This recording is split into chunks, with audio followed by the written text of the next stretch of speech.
ಎಷ್ಟು ಬಾಯಾರಿಕೆ ಆತು ಅಂದ್ರ ಅವನಿಗೆ ಇನ್ನೇನು ಒಂದು ಕ್ಷಣ ನೀರು ಸಿಗದೆ ಇದ್ರೆ ಸತ್ತು ಹೋಗ್ತಿದ್ದ, ಅಷ್ಟು ಬಾಯಾರಿಕೆ ಆತು. ಅಲ್ಲೊಬ್ಬ ಮನುಷ್ಯ ಕುಂತಿದ್ದ, ಒಂದು ಗುಡಿಸಲಿತ್ತು. ಅವನಿಗೆ ಹೋಗಿ ಕೇಳ್ತಾನ, ನನ್ನ ಪ್ರಾಣ ಹೋಗ್ತಾ ಇದೆ, ನಾನು ಬಹಳ ಶ್ರೀಮಂತದೀನಿ, ನನ್ನ ಎಲ್ಲ ಸಹಚರರು ದೂರ ಹೋಗ್ಯಾರ, ನನಗೊಂದು ಕಪ್ ಆ ಗ್ಲಾಸ್ ನೀರು ಕೊಡು ಅಂದ. ಅವ ನೀರಿಟ್ಕೊಂಡು ಕುಂತಂಥ ವ್ಯಕ್ತಿ ಅಂತಾನ, ನಾನು ನಿನಗೊಂದು ಗ್ಲಾಸ್ ನೀರು ಕೊಟ್ಟರೆ ನೀ ನನಗೇನು ಕೊಡ್ತಿ? ನಾನು ಮಹಾರಾಜದೀನಿ, ನನ್ನ ಅರ್ಧ ಸಾಮ್ರಾಜ್ಯ ನಿನಗೆ ಕೊಡ್ತೀನಿ.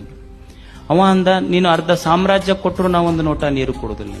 ನೀನು ಆ ಲೋಟ ನೀರು ಕೊಟ್ಟಿ ಅಂದ್ರೆ ನಾನೇನು ಇಷ್ಟು ವರ್ಷಗಳ ಕಾಲ ಕಷ್ಟಪಟ್ಟು ಗಳಿಸಿನಲ್ಲ, ಆ ಎಲ್ಲ ಸಾಮ್ರಾಜ್ಯವು ನಿನಗೆ ಕೊಡ್ತೀನಿ ಅಂದ. ಅವಾಗ ನೀರಿಟ್ಟುಕೊಂಡು ಕುಂತ ವ್ಯಕ್ತಿ ಹೇಳ್ತಾನೆ, ನೋಡು, ನೀನು ಇಷ್ಟು ವರ್ಷಗಳ ಕಾಲ ಇನ್ನೊಬ್ಬರಿಗೆ ಹೊಡೆದು ಬಡದು ಮೋಸ ಮಾಡಿ ಗಳಿಸಿದ ಸಾಮ್ರಾಜ್ಯದ ಕಿಮ್ಮತ್ತು ಬರೇ ಒಂದು ಲೋಟ ನೀರು ನೋಡಷ್ಟೇ, ಅದು ಸಂಪತ್ತು. ನೀರು ಸಂಪತ್ತು.